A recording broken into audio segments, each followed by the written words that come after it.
Chapter 6. Vicki spent all day Saturday watching out the window and looking up every time she heard a sound. Barbara laughed at her as she finished watering the garden. He said 5:30.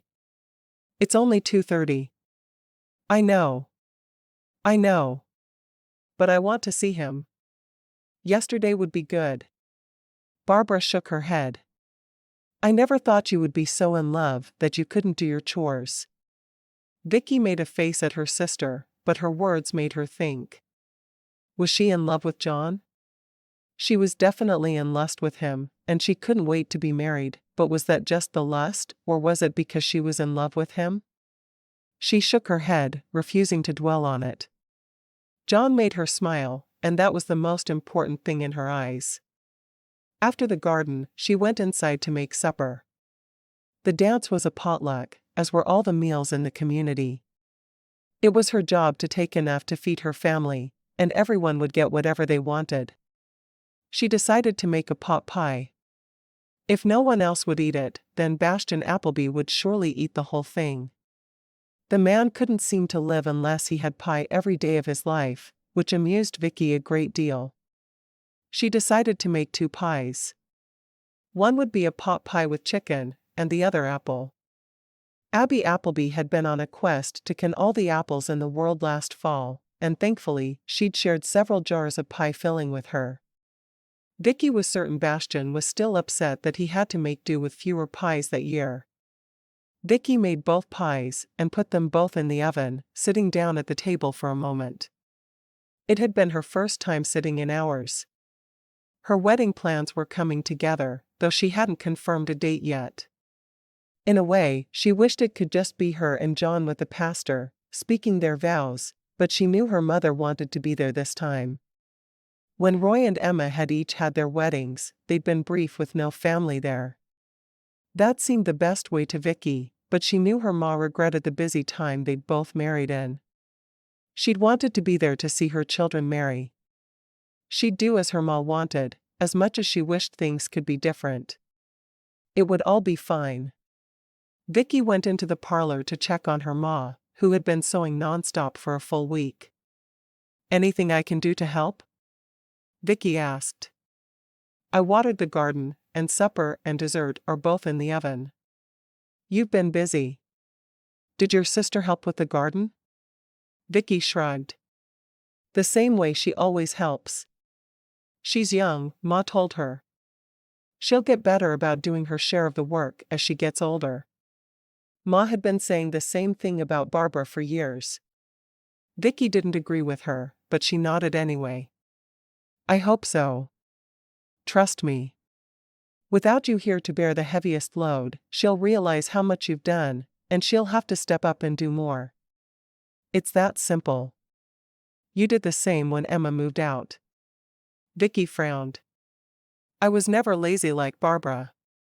You were very similar to your younger sister until Emma married. Then you quickly took on more chores and more nights to cook. You're ready to be a wife now. Give your sister a few years to get to where you are. Yes, Ma. Ma held up Barbara's dress. What do you think? Her sister's dress was red, and it was a real lady's dress. Vicki realized it would be her sister's first dress to actually be fitted to her. She's going to love it, Vicki said, smiling.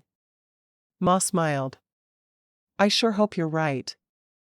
Anything I can do to help you? She asked. With supper in the oven, I have to be indoors, but I've completed all my chores. That's good, Ma said. I don't guess there's a lot for you to do. Maybe you should take a little time to write in your journal.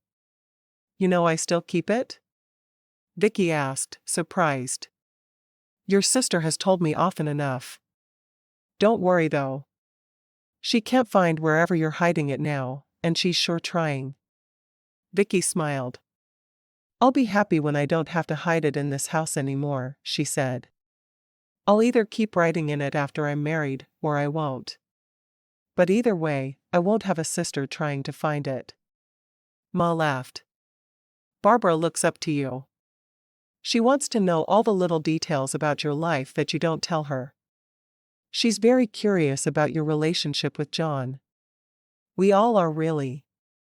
He seems to have come out of nowhere and appeared knowing he wanted to marry you. We really did meet in the fall. That last wagon train that came through was the one he was part of. Do you remember the one Abby Appleby came in on? John was on the same one. Why didn't you tell us about him? Ma asked. Vicki shrugged. It just all seemed too special to talk about. I wasn't trying to be mysterious. I understand, Ma said. I was the same way when your father was courting me. My pa thought I was too young to marry, and he told me daily how terrible of a cook I was. I couldn't wait to get out of his house. I didn't know that. Vicki said. Well, it's not something I talk about a lot. I just hope you're going to be as happy with John as you think you will. I will, Vicki said, knowing it was true. John was the perfect man for her. She was certain of it. After the pies were out of the oven, she got ready for the dance, wishing she could wear the new dress her mother just made her, but she knew she needed to save it for the wedding. She put on her church dress, fixed her hair, and pinched her cheeks to give them color, though she knew her ma would be very upset if she knew she was pinching her cheeks that way. When she heard a wagon in the yard, she took the apple pie and carried it out to the wagon, knowing her mother would take the other pie as their family's offering. Vicki felt the apple pie was her first contribution to a potluck as half of a couple. John jumped down from the wagon when he saw her and kissed her. He helped her into the wagon and got in beside her. What are you taking to the potluck? He asked, nodding at the pie in her hands. I made a chicken pot pie for Ma to take, and I made an apple pie for us to take. He smiled. Very nice. I feel like I'm contributing now. That's how I feel too. This is the first thing I've taken to a potluck as part of a couple, so I made two distinct things. Good. He started down the hill toward the church. I met up with Elmer King Thursday, and he came right over. All the cabinets are in the kitchen now. All I need to do is get a stove, and I can do that on Monday morning. How about marrying me Monday afternoon? She almost squealed with excitement. I love that idea. I'll tell Ma. I think she's almost done with all the sewing. How much sewing can there be? He asked. She shrugged. It's Ma's wedding gift to us. I made a simple table, and Elmer is going to make a nicer one and chairs, but we can eat off the one I made until he gets them done. I'm so excited that our wedding is finally happening. Me too. It's so hard to stop when we kiss. I'm glad you feel the same way about that as I do.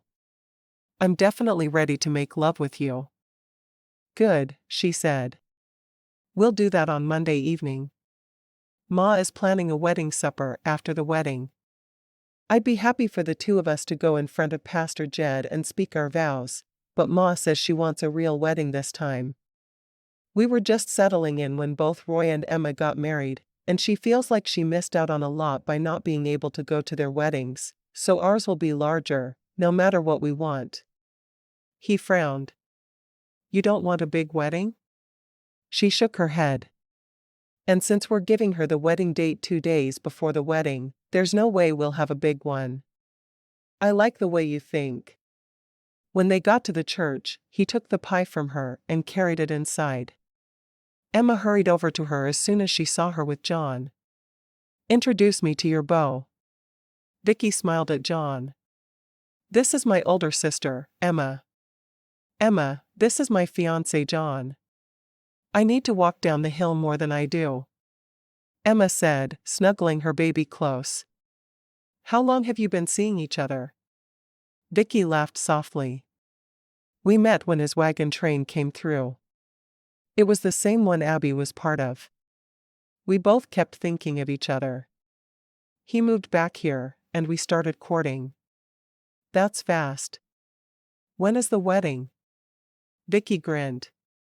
We talked about that on the way here. I think we're going to marry on Monday. Are we invited? Oh, of course. I'm hoping there won't be too many people there, but you and all the Applebys and our family of course need to be there. Well, I'm excited you'll still be close. At least I hope you will. Emma looked at John. Where's your land? Right on the lake, he said. I've got the house built, and I'll have a stove Monday morning, so we're marrying Monday evening.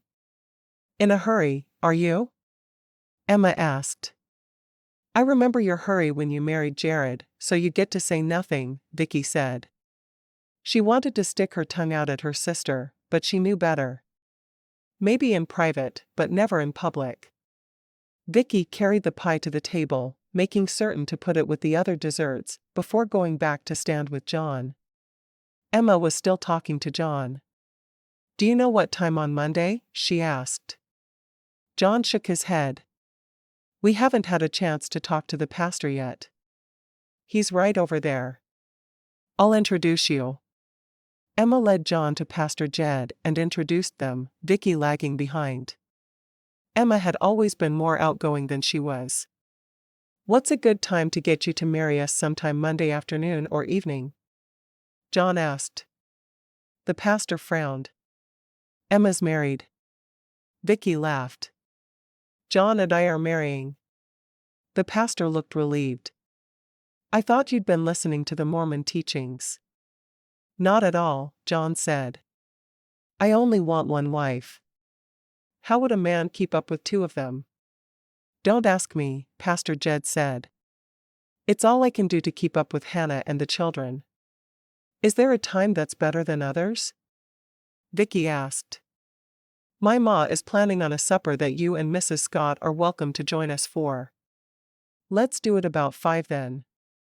I'm always happy to give Hannah a night off from cooking. She has her hands full with the children and housework. I honestly don't know how she does it all. 5 sounds good. Thank you, Pastor, Vicki said, slowly moving away. Now we just need to tell Ma it's Monday. Ma doesn't know the date yet? Have you lost your mind, Victoria Abigail? Nope. Just my heart. Vicki pulled John away from her sister. Emma is the oldest sister, as I'm sure you can tell. I never felt that I could live up to her. I think most younger sisters feel that way, John said. Don't worry about it. Shortly after, Vicki saw her mother walk into the church, and she rushed over to her. Ma, the house is done. We're getting married at 5 in the evening on Monday. That will give John time to have my new stove delivered. Ma nodded. How many people do you plan to invite? I'm thinking the Applebys, the pastor and Mrs. Scott, and maybe Abby's best friend and her husband. They'll be our closest neighbors. Roy and Henri, of course. Sounds good. I can have everything I'm doing ready by then, and if I talk to Henri and Emma, we'll have all the food we need. Vicki grinned at John. She'd been worried her mother would have a reason that it was too soon for them to marry, and she was glad there was nothing standing in their way. John nodded. Thank you for helping with the fast service, Mrs. Williams. Oh, just call me Ma. Everyone else does, Ma said. John smiled. I'll do that happily, Ma. Word spread quickly among the family, and when Vicki saw Anna walk into the church, she hurried over. John says we're going to be neighbors, and I just wanted to invite you to the small wedding we're having here at 5 on Monday evening. Oh, we'd love to come. Anna said. Abby will be here, right? Vicki nodded. She certainly will. Sounds wonderful, Anna said. Soon it was time for their meal, and they had a group prayer and all the women moved to stand behind what they'd made for the meal. Ma sent Barbara to stand behind the chicken pot pie because they all knew if she stood behind it, no one would dare to eat it. Once the meal had been served and eaten, the women made quick work of the dishes, and then the dancing started. Vicki's heart skipped a beat as the band warmed up, and she smiled over at John, who was talking with Mr. Appleby. Hopefully, he was arranging for his hogs. As her part of the cleanup was over, she joined John, who was indeed talking about hogs. Mr. Appleby, she said softly. Vicki, he said with a smile. Your young man was just telling me about the wedding on Monday. I hope you two will be happy together, and that your new hogs will be just as happy. Vicki laughed. I'm not sure that their happiness affects their taste very much. No, not really, but I still think we should be as kind to them as we can be. Chapter 7. As soon as the dancing started, John took Vicki's hand and led her out onto the dance floor. One room of the church had been built large enough for dances and potlucks and anything else they wanted, and if there was overflow, they'd move the pews to the edges of the room. He held her close as they danced to a slow song, and then they danced to one much faster, and while her nimble feet could easily keep up with the music, he stomped on her foot more than once. Finally, she took his hand and led him away from the other dancers. I need to be able to walk down the aisle at my wedding, so I think we're only dancing to slow songs for the rest of the night. John looked chagrined. I'm so sorry. I would never intentionally hurt you. I'm well aware. I wouldn't be marrying you otherwise. She led him over to a bucket of water, with tin cups to drink from. I enjoy the fast songs, but we'll have to practice a little more before we can get them perfect. He nodded. That's probably for the best. It never occurred to me that there would be faster songs. In my mind, a dance is holding one another and swaying to the music. I think I'd like that kind of dance a great deal more with you. Henri walked over a moment later, a baby in her arms, and a toddler trailing along behind her.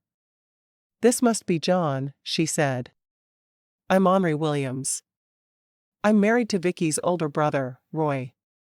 It's so nice to meet you, he said. I heard you're responsible for the receipt for the chicken and dumplings that made me so happy the other night. Henri nodded. That would be me. It's so easy to teach Vicki new things. She's a very good student. Well, I appreciate the time you've spent teaching her to cook after hearing about the way her mother cooks. Henri nodded. Her mother is better now, but she's still not what I would consider a good cook. Henri is the best sister-in-law a girl could ask for, Vicki said with a smile. The only thing I want from you for a wedding gift is receipts. I started making you a book full of them when I saw you talking to John back in October. And I'm always willing to help if something is harder than you think it will be. And I'll always add the little extra to the dress you're making. We make a good team, Henri said. We do. Vicki agreed. What do you mean by little extra on dresses? John asked. Embroidery or a lace collar. Ma loves to sew so much, and she's really good, so she taught all of us girls to sew, and we're good at making things extra special. Could you make a special lace collar for my ma? He asked. She nodded. I'd be happy to. I'm assuming she would have the skills to sew it onto a dress? Definitely. But she'd probably give the collar to one of my sisters. I can make 4 easily, she said.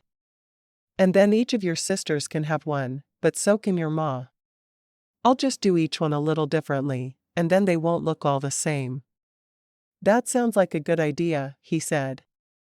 If you don't mind, that would make me very happy. My sisters all feel they'll never marry because they don't have pretty clothes. They could dress up anything with a pretty lace collar. Henri pointed to the lace collar on the baby's dress. Like little Millie. Yes, that's the type of thing I want. I can do that with no problem, Vicki said. I'd be happy to. Thank you, he said. Ma would never accept money or anything like that as a gift, but lace collars, she would definitely accept for her and the girls. Vicki smiled. There's a slow song again. Would you care to dance with me? She nodded. See you later, Henri. Henri watched them go to the dance floor with a longing look on her face, then went to find her mother-in-law to get her to watch her grandchildren while she danced with her husband. After church the following day, John took Vicki back to the house, so she could see his progress. There were beautiful cabinets in the kitchen, Not many, because the kitchen was rather small, but it was enough for Vicki's needs. A bed had been moved in and set up against one wall of the room. I love it, John. It's just perfect. He laughed. Oh, it's definitely not perfect, but I'm happy if you're happy. I am so happy with it. I'll make curtains and a tablecloth, and it will be the most beautiful little home in all of Oregon Territory. She threw her arms around him and kissed him quickly. And I want the garden to be right outside the kitchen window, so I can look at it while I'm doing the dishes. I'll make sure that gets plowed early in the week, so you can get everything in the ground. There's time, she said. We had an early spring this year, but we don't usually plant until May. I see. He glanced over at the bed and realized it may be just a bit too much temptation to have her inside alone with him. We'd better go, he said. Why? We just got here. Because temptation is strong. I want to take you to that bed and have my way with you, but I can't do that until tomorrow evening and we've spoken our vows. She sighed. I know. I want to do just what you want to do. Let's go outside then, and we'll talk about the garden. All right. And I want a porch swing, she said. I know it's a lot to ask, especially since we don't have a porch yet, but a swing to sit on when I need a few minutes in the middle of the day would make me so happy. He nodded. I can do that, he said. You don't want me to wait to build a porch? I don't think there's any way you'll get around to putting up a porch until next summer at the earliest. Just make me a swing, and I'll be happy. All right. I can do that. John was determined to do whatever it took to make her happy. Do you have a pen and paper? She asked. He nodded. Sure do. I want to make a list of what we'll need for the pantry so I can cook. Is that all right? Of course. You're going to be feeding me, right? Yes, I will. 3 meals a day, every day. She looked around the little house. Are you already living here? Tonight will be my first night to spend here, and the only night I plan on being alone here. You're going to be here tomorrow night. She glanced at the bed again. Did one day really matter that much? She knew it mattered to her ma, and she didn't let herself go down that road. No, she was going to be legally married before she made love with him. That was her vow to herself. John fetched her the paper and a pencil, and she sat down on the little bench and carefully wrote out a list of what she would need. It's going to be a lot this first trip, she said. I have pots and pans and dishes, but I don't have any flour or sugar. I have things to cook on, but nothing to cook. He laughed. Just give me the list, and I'll pop by the store first thing in the morning to get it delivered with the stove. Are you sure they have a stove? She asked. Vicki had rarely stepped foot into the store. Her ma had gotten into the habit of going alone over the years, and it was something she'd stayed with when they'd settled there. He nodded. They had one in the store last week, and I paid for it then. Mr. Jensen is just waiting for me to tell him when I'm ready to have it delivered. Wonderful. Then I really will be cooking on it by Tuesday morning. Yes, you will. Would you mind if I also had a fire pit outside? Sometimes it's easier to cook meat over an open fire. I don't mind at all. It's your house, and the yard is yours to decide what to do with. She grinned. Flowers. Would you mind if I planted flowers in front of the house? He shrugged. Not if they're not too costly, he said. I'm doing my best not to waste money on frivolous purchases. I would never waste money. I could take in sewing if it would help us out financially. No, I don't want you working. Just try to be frugal, and I'll be a happy man. I have some extra from mine work, and some of the men on the trail paid me to take their turns watching guard. I was happy to take anything I could get. Let me know if you change your mind, she said. I will. And I so appreciate your willingness to work. Maybe you could be in charge of the hogs, and we could sell them if we had enough. I'm happy to do that, she said. Whatever it takes. You'll be my family starting tomorrow, and I want to do everything I can to help us. He smiled. Tonight will be my last night sleeping alone, he said softly. I always had to share a room with my 5 brothers, and I thought sleeping alone would be the most wonderful thing in the world. Now all I can think about is sleeping with someone beside me. In my arms. All I can think about is you slipping inside me. I know I shouldn't be thinking impure thoughts that way, but I cannot wait. He shuddered. You're killing me, Vicki. I can wait one more day, can't I? If I can, you can, she said with a smile. Drive me home and have supper with my family. Then the next time you see me, I'll be the girl walking down the aisle toward you. She handed him the list she'd finished. I'll take this with me in the morning. I really do need to take you home, though, or there's no way I'm going to be able to wait another 24 minutes, let alone 24 hours. I love the house. I'm glad you brought me here, but let's get back to my parents' house before we do something stupid. He didn't have to be told twice. One last kiss before we go, he said. I'm not sure that's a smart thing to do. I just have to have one more taste of you. She went willingly into his arms, wrapping herself around him. His kiss made her feel so much, especially in the core of her body. By the time he let her go, she was tingling all over. We have to go now, she said. She knew she wouldn't be able to say no to him again, and she'd made a vow to herself and her mother that nothing would happen before their wedding. In the wagon on the way back, she sat a proper distance away from him. They never should have started kissing the way they had, but oh, how she was happy they were marrying. One more day. They could both last one more day. She didn't draw an easy breath until they were in her parents' yard. She knew she would do nothing untoward there. Her parents would never allow it. She realized as he helped her down that they hadn't really spoken the entire drive back. The air had been too charged with emotion, and more than that, with passion. When they walked into the house, Barbara was just putting supper on the table. We weren't sure you were coming back, she said. I made a cottage pie for supper. Oh, that sounds delicious, Vicki said, going into the kitchen to wash her hands in the bucket kept there for that purpose. What's a cottage pie? John asked as he washed his hands as well. It's beef that we've put through a mincer, mashed potatoes, peas, carrots, and some sauce. It's absolutely delicious. I can't wait to try it, he said. Do you make cottage pie? I sure do.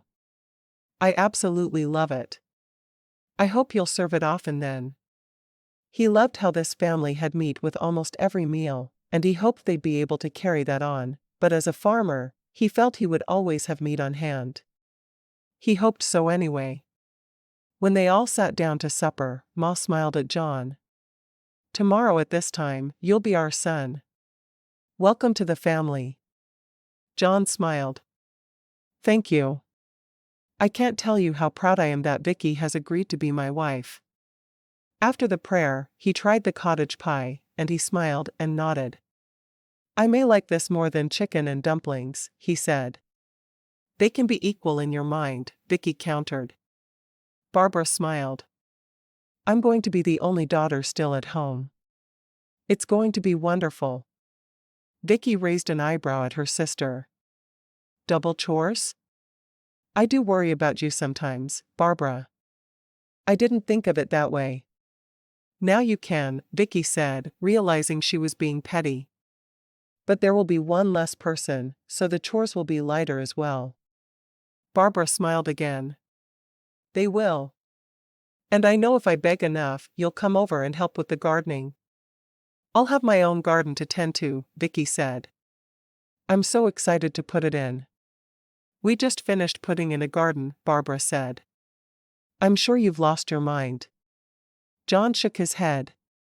It feels like I'm at home and my sisters are arguing about the chores. Ma laughed. these two have always bickered. In a few years, I do think they'll be the best of friends, though. Maybe.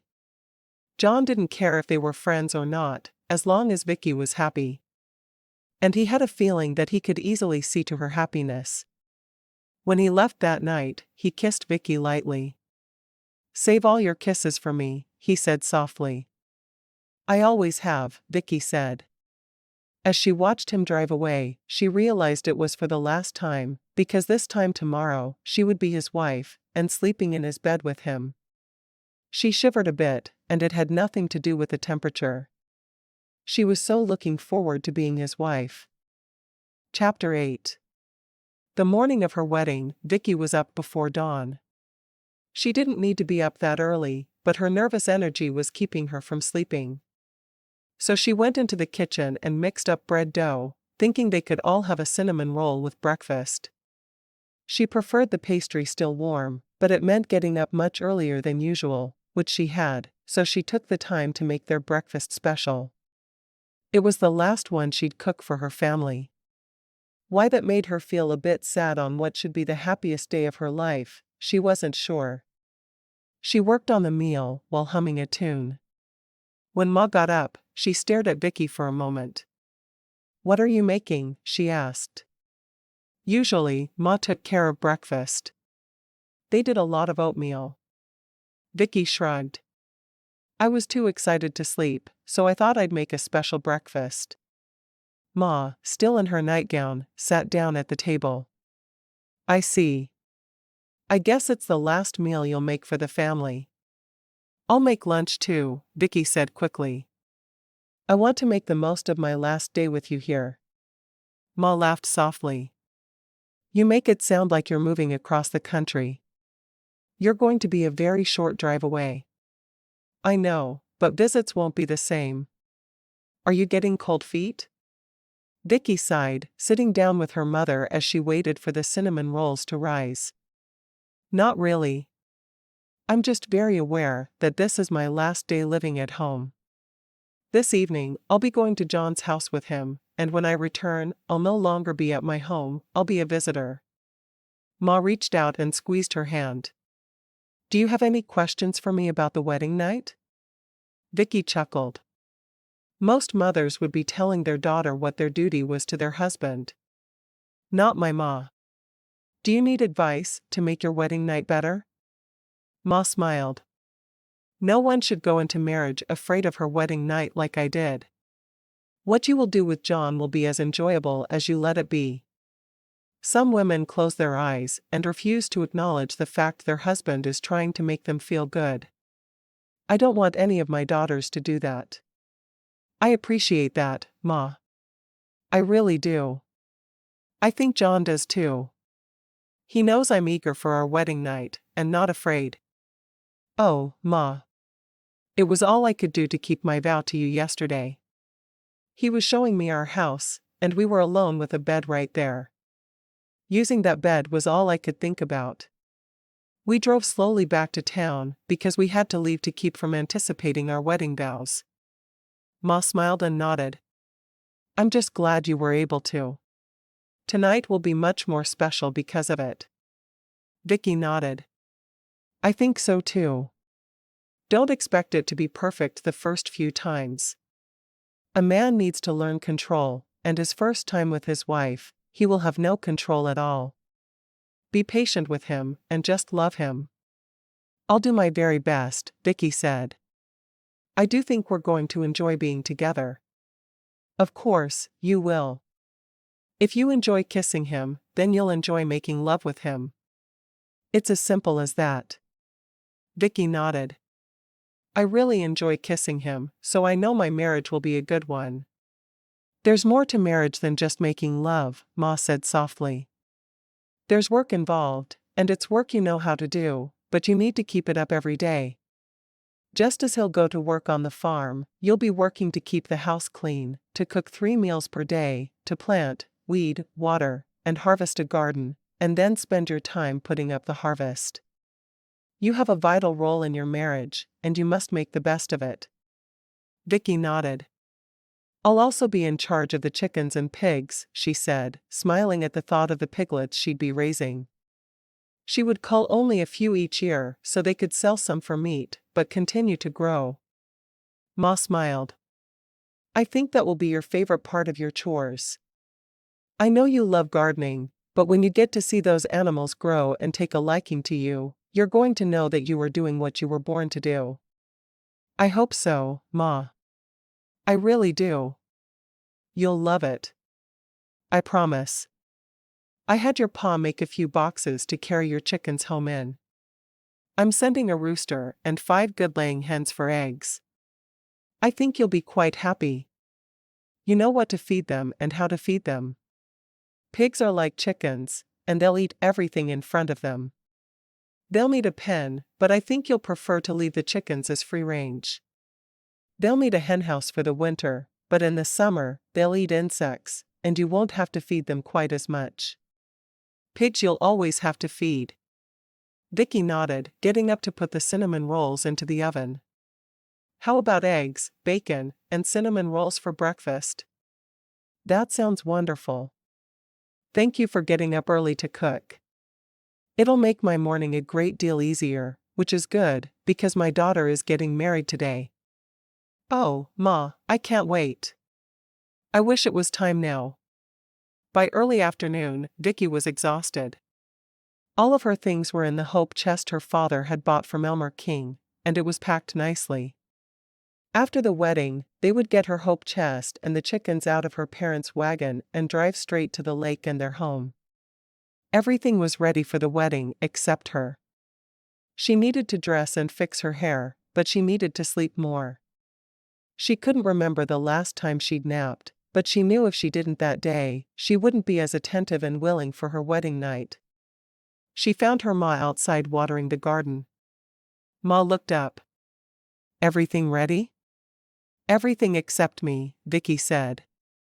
Would it be all right if I took a nap? I slept so little last night. I know. Go ahead. I'll make sure you're awake in time to dress for the wedding. I want to try something new with my hair as well, Vicki said. No you don't, Ma replied. Something new may not look right, and then you'd have to start all over.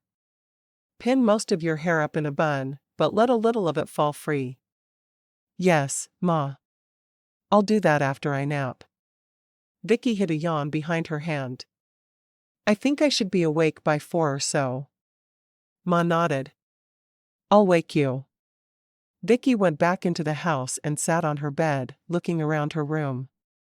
This would be her last time to sleep in this bed. Oh, it was all becoming so real. She'd been dreaming about this day since she met John, and now that it was here, she was ready to do all she could. She laid on her side and closed her eyes, and sleep claimed her quickly. Ma woke her at 4:30. I let you sleep another half hour, because I knew you needed it.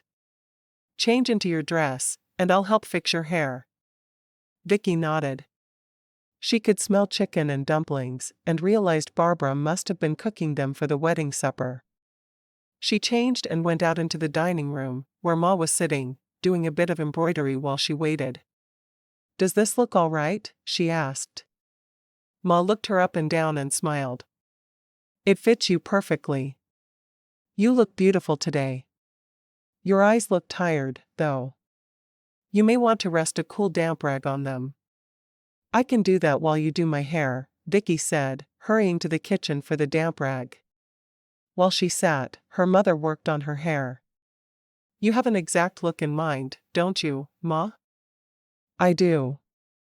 I can just see how it will look, so you sit there patiently and let me have my way. I haven't fixed your hair since you were a little girl. I can't remember the last time anyone fixed my hair, she said. I have all the chicken and dumplings done, Barbara said. I know I fixed enough to feed us, Roy and Henry's family, and Emma and Jared's family. I know others are making them too, so I am going to say I've made enough. Thanks for helping out with my wedding supper, Vicki said. If it gets you out of the house faster. Barbara Ann. Ma said. You do not talk to your sister that way. Knowing her ma was behind her and wouldn't see, Vicki poked her tongue out at her sister, getting a laugh from Barbara and, "I get to move into your room tonight," Barbara said. "It's bigger than mine." "I hope you love it as much as I have," Vicki said. "My whole house isn't as big as the cabin we lived in when we first moved here." "It's good when there's room to grow," Ma said. Once her hair was finished, Vicki looked into a mirror and smiled. "That's perfect, Ma." "Thank you." She took the cloth from her eyes. "Now I need to go pinch my cheeks," she teased. "On your wedding day, I think that's fine," Ma said to Vicki's surprise. Vicki smiled. "You're the best ma ever." Vicki and Barbara each took one end of her hope chest and carried it outside. "I'm so glad Pa finally got us both hope chests again," Barbara said. "Every time I put something into my hope bag, I was embarrassed for myself and all of humanity." "Have you ever thought of writing a book?" Vicki asked. Barbara shook her head. "No, should I?" "Well, you've certainly mastered the use of hyperbole, and I think that would be quite useful in writing a book." "You're right. I'll start one tonight." They put the heavy chest down in the yard where Pa would pull the wagon to, so he could load it. "I'm going to miss you, even though you make me crazy." Vicki smiled. "I'll miss you too. All day, all I've been able to think about was my last times. I cooked breakfast for the last time for my family. I woke up in the morning in this house for the last time. I slept in my bed for the last time. I should be looking to the new times, but I know I'm going to miss working with you and Ma every day." Barbara nodded, and to Vicki's surprise, her sister hugged her tightly. "I hope you're happy with John. He seems like a good man." "He is," Vicki said, feeling confident in her statement. "Living on his farm is going to make me very happy. But if you want to come and help me plant later this week." "No way," Barbara said, laughing. "You know how much I hate gardening." "Almost as much as I love it," Vicki said, grinning at her sister. "Isn't it nice that God makes everyone different from everyone else?" "It is. I hope you'll let me come visit you." "You're my sister. You can visit every third Tuesday as long as there's a full moon." Barbara laughed. "I'll keep that in mind." When Pa got home a few minutes later, he hurried inside.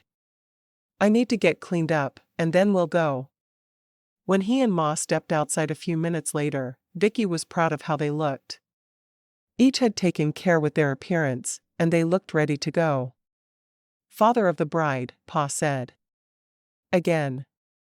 Only one more time for my Barbara." "A long time," Barbara said. "I'm going to be the happiest only child alive for as long as I can make it work." Ma laughed. "You'll meet a young man soon enough." "There's no doubt in my mind." "I don't think I will," Barbara said. "I'm happy to be on my own. Maybe I'll be a spinster and make hats."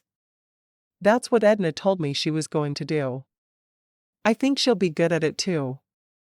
"Why would she want to be a spinster who made hats?" Ma asked. Vicki shook her head.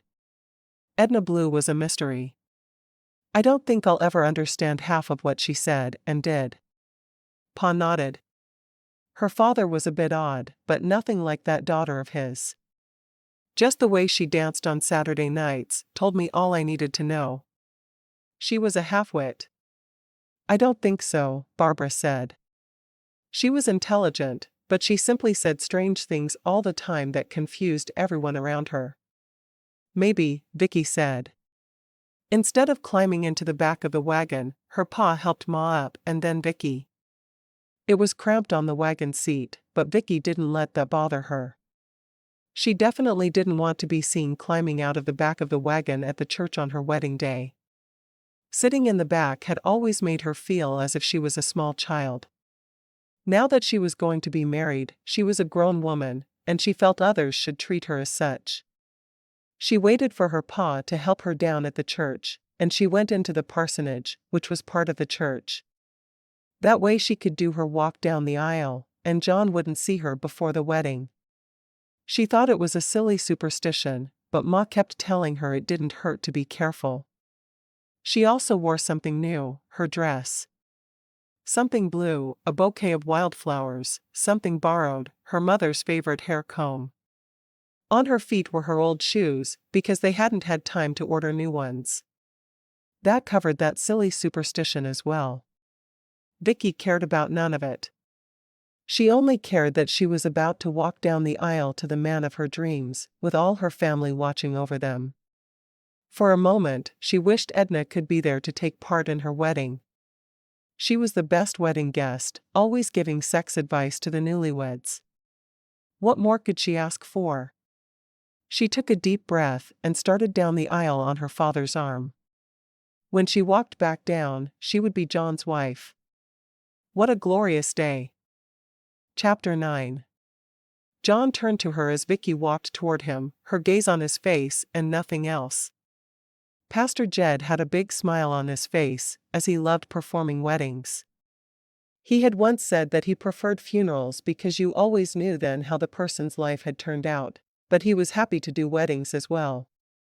When she reached John, and Pastor Jed had asked her father who gave her in marriage, her father placed her hand into John's and they turned to face Pastor Jed together. Vicki had never enjoyed being the center of attention, but John's hand held her steady. He made her feel as if she was the most important thing in his entire world, and truthfully, she was. When she made her vows, Vicki immediately realized she'd kept the vow she'd made to both her mother and herself. She had not sinned with John. Then the pastor was proclaiming them man and wife, and John didn't have to be told to kiss his bride. His lips were on hers before the pastor got the words out, and everyone laughed. Afterward, they went into the other room of the church for their wedding supper, and John was thrilled to see the chicken and dumplings. "Thank you," he said looking at Vicki, knowing she was the one who had decided to serve them. "Anything to make you happy," she said softly. There was no band that evening, so there would be no dancing.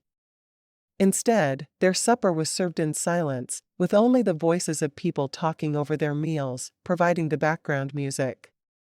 The food tasted like sawdust to Vicki, and she wanted to just leave the church with John and go to the little house he built for them and be alone, knowing they were allowed to do what they both wanted so badly. Her family surrounded them, but she barely noticed. Her eyes were on John and only John. Emma poked her in the side. "There are people here other than your husband," she said. "But he's the only one I married today, so shush." Vicki turned her attention back to John, who laughed softly. "I guess I get all the attention today," he said. "You can have attention on another day." Jared, Emma's husband, nodded emphatically. "That's how it should be." As soon as they felt they could get away without anyone thinking they were escaping too quickly, they headed out to John's wagon. Her father and Roy followed them outside, so they could move the chickens into John's wagon as well as her hope chest. John offered to help, but Pa and Roy were used to working together and made short work of the job. When they were finished, she hugged her father and brother. "Thank you." Pa nodded. "Be happy." "I will." There was no doubt in her mind that John would make her the happiest woman alive. Once they finally reached the house that was.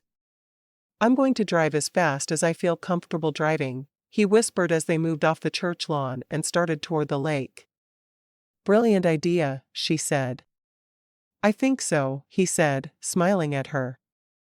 "I'm surprised your parents were so willing to let us get married so quickly.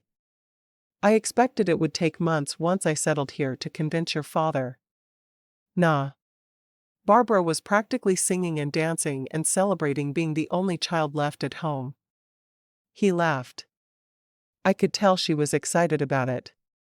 "Any last-minute advice from you, Ma?" he asked. "Actually, yes.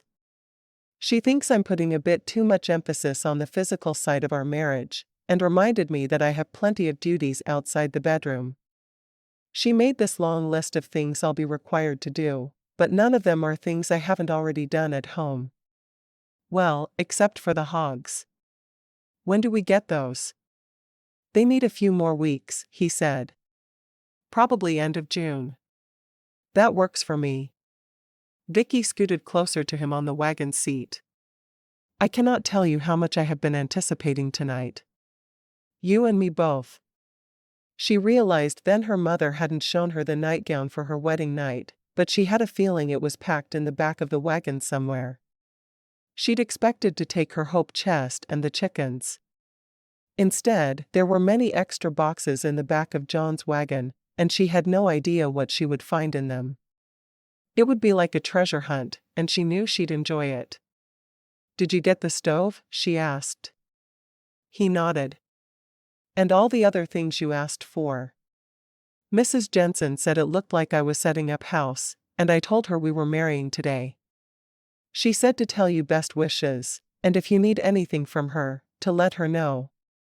She's so sweet, Vicki said. I'm glad I can call her friend. When they finally reached the house, she looked in the back of the wagon. Let me help you get all this unloaded before we do anything else. The chickens have already been cooped up too long, even though we don't have a coop. We will have one just as soon as I finish the barn. Thankfully, there's not a ton to do with such a small herd, but it will grow. She took the chickens out one at a time and carried them to the area where John planned to build their barn. She knew each of the chickens, and though her mother had never been one to name a bird that would someday end up on their table, she could tell them apart easily. They were hers. Then she helped with the boxes her mother had added, and she was surprised at how many had been sneaked in without her looking. Someone must have gone home to get more, but she hadn't noticed anyone missing from the supper. Of course, she'd only had eyes for John. Once he had her trunk inside, he shook his head. This is a lot more than I thought you were bringing with you. I thought I was bringing my hope chest and 6 chickens. That's all. Instead, I have all these extra boxes with who knows what in them. I'm going to have to dig through them for something before we can go to bed, though. She desperately wanted to wear the nightgown she was certain her mother had made her. It can't wait, he asked. She shook her head. It can't. I have to look, and unfortunately, I have to look alone. Could you give me 20 minutes to get ready for bed, please? He groaned. I guess I can wait 20 minutes, but after that, I'm not letting anything get in my way. She smiled. You know I'm as anxious as you. He kissed her quickly and left the house, and she worked to open all the boxes her mother had packed. There were some things that thrilled her. A quilt her mother had made for her years before, that had always been intended to cover her marriage bed, and she quickly spread it out on the bed that had one thin blanket on it. It brightened up the whole house. In another box, she found not only jerky, but salt pork and some of the meat she'd helped can the fall before. In another, she found a note from her pa that was folded closed with John's name on it. She wanted to look, but she knew it was rude to read someone else's mail. Finally, in the last box, she found the nightgown. She quickly pulled her dress over her head and divested herself of her underwear, pulling on the nightgown. Then she looked down at herself, and she could easily see her nipples and the shape of her breasts through the lace of the bodice. She had a feeling John may never let her wear anything else once he saw her in that. While she waited, she put the note for John on the table, and she put the food into the kitchen. She'd probably carry it down to the cellar later, but for now, it was good enough. As she removed things, she immediately put them where they belonged, and all at once, the bare house seemed to transform into a home. She was very pleased with all she'd accomplished when John opened the door. I hope you're ready because I'm not sure how much longer I can wait, he called as he opened the door. She turned from what she'd been doing and stood before him in the nightgown her mother had made. His jaw dropped at the sight of her. Where did that come from? My mom made it special for our wedding night. She knew she should feel embarrassed at how see-through the thing was, but it made her feel good to see the desire so clearly on his face. She spun in a small circle. Do you like it? I'm not sure like is the right word, he said gruffly. He walked across the small room and took her in his arms. Your mother is something special. Vicki grinned. It's nice, isn't it? He nodded, staring at her for a moment, before lowering his head to kiss her. She wore the thing for less than 10 minutes, but it had done its job beautifully. He pulled it over her head, and she unbuttoned his shirt, needing him to be as naked as she was. As she struggled to get him out of his clothes, his hands moved all over her. One moment cupping her breasts, and then next pulling her into him by her bottom. She shook her head. If you could hold still for just a moment, we could get these clothes off you, and it would be much faster. Abruptly, he dropped his hands to the waist of his pants, unbuttoning them. I'm all for fast. Within moments, they were on the bed, and their hands were all over each other. When she reached down to touch him where she'd never touched a man before, he groaned. I like that a little too much. Why too much? Because if you don't stop, there will only be fun for me and none for you. She giggled. We can't have that now, can we? No, we cannot. When he covered her body with his, he reached a hand down to guide himself inside her. She made a sound, but even she wasn't sure if it was pain or pleasure, as the two had seemed to merge together in that moment. When he was deeply inside her, he held still for a moment. I think you said something about not being able to wait until I could slip inside you. She moaned softly. And I was right. That feeling is like nothing else. When they had finished, she moved toward him and rested her head on his shoulder. That was nice. We should do it again sometime. He laughed. Maybe in an hour or two. That would be nice. He sighed happily. I'm so glad you agreed to marry me, and not just because it feels so incredible to be inside you. Is that so? She asked, leaning on one elbow as she watched him. Yup. There was a note addressed to you in one of the boxes I unpacked, she said. I didn't read it because my name was not added. Where did you put it? He asked. On the table. There's no way I can get up and go read it. I may never be able to move again. He kissed her softly. Marriage is amazing. She laughed. The first few hours are absolutely perfect. She climbed out of bed and walked across the room to fetch the letter, wondering what it was all about. She handed it to him, and only then did she realize they'd forgotten to blow out the candle. One of them would have to be responsible and not waste candles. He sat up in bed. You didn't have to get it, he said. I was curious about it. Someone in my family must have written you a note and I was not included. I need to know what it said. He read the note and smiled. Your pa and Mr. Appleby are giving us 6 heifers each. And they are all expecting, which means 24 new cows for our little dairy farm. Vicki smiled happily. Oh, that's wonderful, John. Did he say when? Your father and Roy plan to drive them here at the end of the week. That's going to take a while. He shook his head. I think we'll have overnight visitors one night. She sighed. We'll have to enjoy each other a great deal before they get here, so we won't be so lonely for each other, she said. I'm all for it, John told her. I noticed you plowed the space for my garden already. Have I told you how much that means to me? He shook his head. No, you haven't. Shame on you. Well, it means that I can get out there tomorrow and start digging in the dirt. I find nothing in this world more soothing than being outdoors. And cooking for your husband, right? Well, of course, she said. Ma sent a bunch of jerky, and some other meats that I helped put up last fall, so we'll be set on meat for a while. I wasn't expecting that, but there it was in one of the boxes. That's good, he said.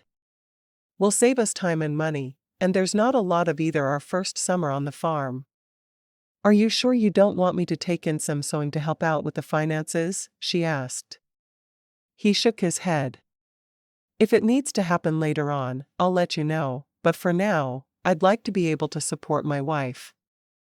Make sure you do let me know if something comes up, she said. I'll spend tomorrow morning setting up the house, and then tomorrow afternoon I'll start planting the garden. I'm so excited to have my own garden, and Ma sent a bunch of seeds as well. My parents didn't do any of this for Emma and Roy, but they had just finished on the trail back then. They didn't have the extra to give them. Guess we got married at the right time, he said. We did. I don't want Pa and Roy staying in the house, but I don't think we have a better option for them. I don't think so either. It's fine. All right. Will you be eating lunch with me? There may be times when I have to take my lunch with me when I leave in the morning, but for the most part, I'll be eating with you. Oh, good. She snuggled back down beside him, happy as a clam. Marriage was everything she'd dreamed it would be. Chapter 10. When the cows were delivered Friday, Vicki had made a large meal to share with her father and brother. They brought the cows in, and then Pa said, "We're going to head straight back. Neither of us wants to be burdens on your newlywed games." Vicki laughed. I cooked supper. I have a beef stew ready to eat right now with fresh bread. Can't you stay for at least that long? Pa and Roy exchanged a look. That jerky we had for lunch sure didn't last. Sit, Vicki said. It'll only take me a minute to get it on the table. Hearing the sounds of the extra cows, John came in from his work on the barn. Thank you so much, he said. I can't think of a better wedding gift for a dairy farmer. These cattle weren't bred for dairy, so they may not give as much as the others, but I think anything will help in the beginning, Pa said. I'm thrilled to have them, John said, washing his hands and sitting down just as Vicki put the bowls and fresh bread on the table. After a quick prayer, they tucked into the food, eating quickly. Pa and Roy each had 2 bowls, and when Vicki asked if they wanted more, they said they needed to get back. Thanks again to both of you, Vicki said. It was a very generous gift, and we appreciate it. Yes, we do, John said, standing to walk them to the door. Now that you have more cows, are you going to be too busy for your wife? John laughed. I could never be too busy for the most beautiful wife I have. Is that so? He nodded. Well, you sit right there while I do the dishes, and then we can play more newlywed games, as Pa calls them. Instead, I'm going to go milk the heifers they just brought. I know they didn't have time to do it after they got here. They sure were in a hurry. They didn't want to interrupt us, Vicki said with a smile. It's nice to have family members who try to support you in all you do. It sure is, John said. He kissed her quickly. Back after I get done milking. He came back 30 minutes later with a full pail of milk. There's good cream on this, he said. Do you want me to put it with the rest of the milk, or do you want to make it into butter? Oh, it's time for me to make butter for sure. You don't have a churn, do you? I'll make you one in the morning. Sounds good to me. I could use a few hours off from housework anyway. She wiped the last dish dry and put it into the cabinet.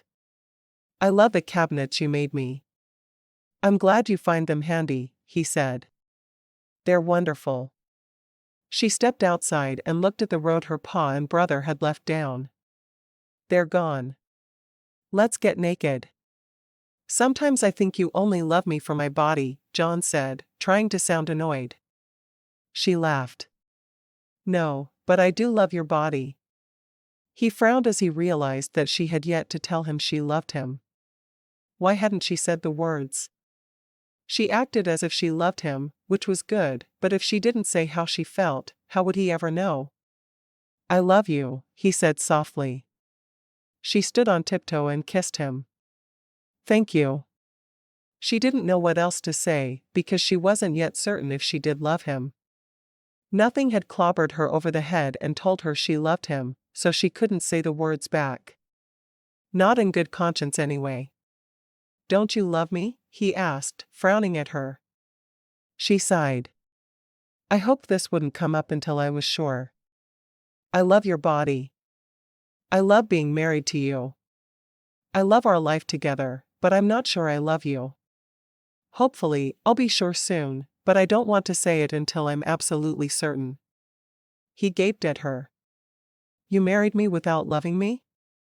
I can't imagine my life with anyone else, so yes, I married you without loving you. I choose to stay with you, and if anyone has my heart, it's you.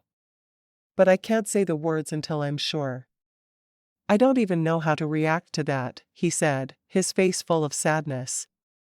I'm going to take a walk. I'll come with you, Vicki said, ready to follow him anywhere. No, I think I'd rather be alone for a while. Vicki busied herself while he was gone, scrubbing the floor and washing down walls that hadn't been there long enough to be dirty. She wondered if she should have said she loved him, just to make him happy, but then she wouldn't have been true to herself. She'd made a vow to love and cherish him, and she was cherishing him, and she was working on loving him. Why wasn't that enough? She kept working, only realizing when she started to take the stove apart to clean it that he'd been gone much longer than he should have been. She stepped outside and called him as loudly as she could. John. She heard a muffled sound, and she followed it, around the house and into the construction area he called a barn. She found him buried under some boards. What happened? She asked, but there was no answer. She pulled the boards off of him one by one, not caring if they landed in a nice pile. Finally, she had him completely uncovered. Are you all right? She asked. His eyes opened and he blinked at her. Vicki? You've had some sort of accident, she said. I've got the boards off you. Can you walk? I don't know. He sat for a minute, trying to decide if there was pain. My head hurts, but that's all. Let me help you up, she said, worried that his head injury could be worse than they realized. I'm going to hitch up the team and drive you into town to see the doctor. He shook his head, realizing his mistake when it started hurting more. He put his hand to his head. No doctors. Just get me home. With her arm around his waist and his around her shoulders, they hobbled their way back to the house. Once she had him in bed, she asked, Are you sure I can't take you to see the doctor? I'm sure. I'm just glad you found me. Were you working on the barn when it was almost dark? She asked, thinking the man was a complete idiot for doing something so foolhardy. I was. I figured I could get some of my annoyance out by pounding nails. You scared me half to death. Don't you realize that you're the reason I get up in the mornings? You go out there and act the fool, and leave me here worried about you? I don't know what I'd do if I lost you. He stared at her for a moment, a slow smile crossing his face. You do love me, don't you? I don't know, she shouted. You tried to kill yourself, before I could even figure it out. His smile turned into a full grin. Get me a cold rag for my head, would you? Now that he was certain she loved him, he didn't mind if she took some time to figure it out for herself. She got the rag and gently put it on his head, washing the blood away. What were you thinking? She asked. I was in here scrubbing an already clean house from top to bottom, and you were outside building a barn without sufficient lighting. Even if you were mad at me, how was that at all constructive? He shrugged, and just kept grinning that silly grin. She was mad enough at the moment to slap it off his face. Stop grinning at me, you lunatic. He laughed. Come to bed with me, he said, catching her hand and pulling her down atop him. We can't do anything while you're too addle-brained to pay attention to anything I'm saying. It's my head I hurt, not my middle leg. I'm not risking any of you. You can wait till tomorrow.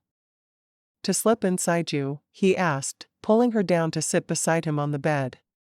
Now it's all I can think about. How it feels when your body closes around me. How your nipples taste against my tongue. Make love with me, Vicki. She shook her head adamantly. I'll sleep in the bed with you, But nothing is going to happen tonight. I'm not risking losing you so you can feel better. I love you, Vicki. She sighed. I love you too, you idiot. Next time leave off calling me an idiot, and I'll be so happy. Next time, don't be an idiot.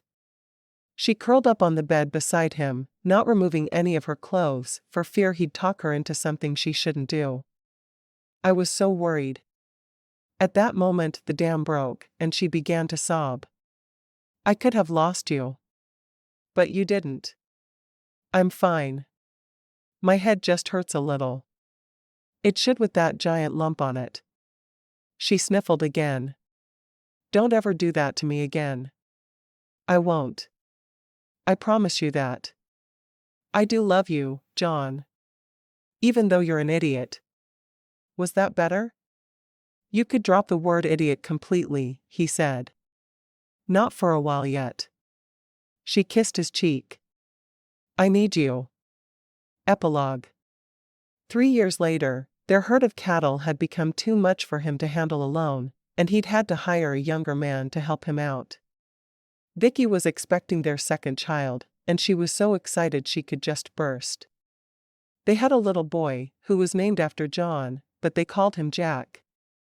Jack was an adorable child, and he filled her heart with gladness every day. John still had a small scar from his run-in with the barn, but he had suffered no long-term effects from his idiocy. Soon, she hoped to have daughters, whom she could tell about how wonderful a wedding night should be.